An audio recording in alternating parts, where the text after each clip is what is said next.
In today's video, I am going to be breaking down different plays that you can run up against a zone defense. These are some simpler plays, but some also more advanced plays as well, so you can kind of pick and choose as to what may work with your team. Let's get down, let's check this out. Really quickly, if you really do want an unbeatable basketball zone defense book, make sure to go check out that link down in the description below. That's going to allow you to double team the low post, trap the corners, and have single coverage from the free throw line extended and up, and it really does stifle the other team like crazy. So let's get down, let's check out these plays. So to really understand how to beat a zone is to really understand what the zone is actually trying to accomplish, and that is anytime that you attack a gap, which is here, here, or here, you're generally going to be faced with a double team. None of these teams that are running zones will want you to attack one of those gaps because they really do not want player 5 to be put into a situation that will have him defend.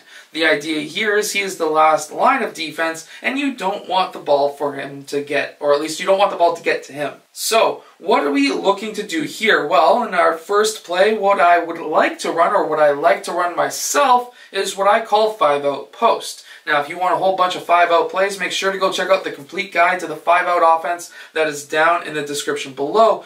But first, we're going to have player 1 pass over to player 3, and he's going to cut to the rim. When he cuts to the rim, he's going to stay in the low post. The idea here is now we're going to have player 2, he's going to be covering player 3. Player 1 is going to be covering this reverse pass. Player 3 doesn't want the ball to go out to player 5, and player 5 right is going to be guarding player 1. That's going to bring player 4 in. We're going to have a pass down to the corner, which will be a quick pass into player 1. He hasn't cleared out yet. We are then going to have player 2 cut from the weak side. If he's open, hit him up. He's going to get an open layup. If that's not the case, he's going to clear out. Player 4 is going to then move up. Player 2 clears out. And player 3 then cuts to the key. He's going to be option number 2, cutting through. Remember, player 1 wants to set up just outside of the key so he doesn't get a 3 in the key call. And now, at this point, generally speaking, you're going to have multiple players who are going to be trying to collapse in on player 1. Player 4 is going to then move over towards this wing. Player 2 is going to take the point, and player 3 is going to clear up towards the wing.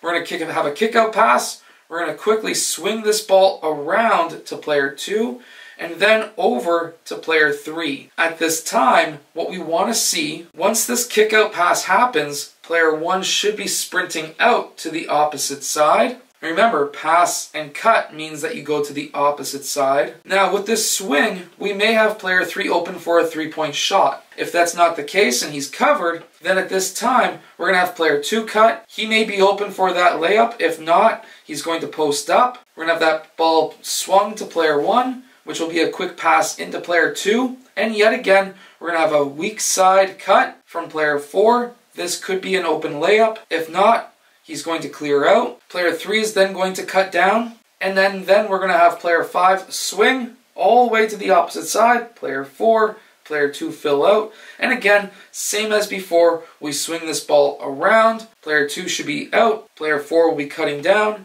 Meanwhile, there has to be somebody who's open for the layup or for a 3-point shot. You can continue to cycle this through. Another very popular play is a 1-3-1 style offense where we will have 3 players out on the perimeter, wings, and point. And we're going to have a player in the dunker spot, and we're going to have a player at the free throw line. The whole idea here is to get that ball in to player 4, which will raise up the defense if the pass goes into player 4. We want to see player 5 blue cut across the key slowly, shuffling.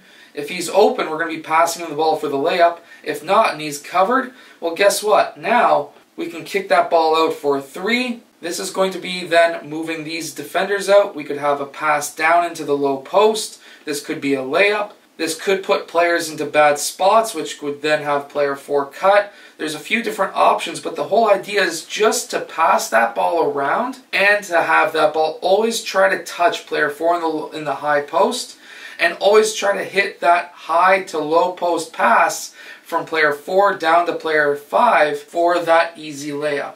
And that is the whole main goal of those 2 different plays. Either get that ball into the low post and look for the weak side cutters, or get that ball into the high post and then get that high to low post pass. What does this all mean?